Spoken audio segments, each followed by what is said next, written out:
You ask Tiger to solve. This deals with linear equations with one unknown. The final result is n equals -2/3. Let's solve it step by step. Simplify the expression. Expand the parentheses. Simplify the arithmetic.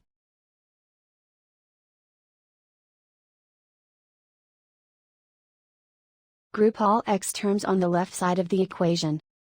Subtract 2n from both sides. Group like terms.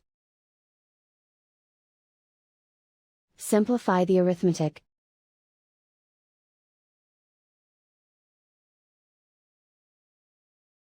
Group all constants on the right side of the equation.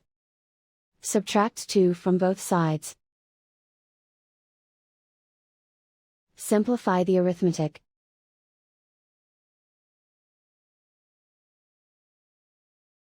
Isolate the x.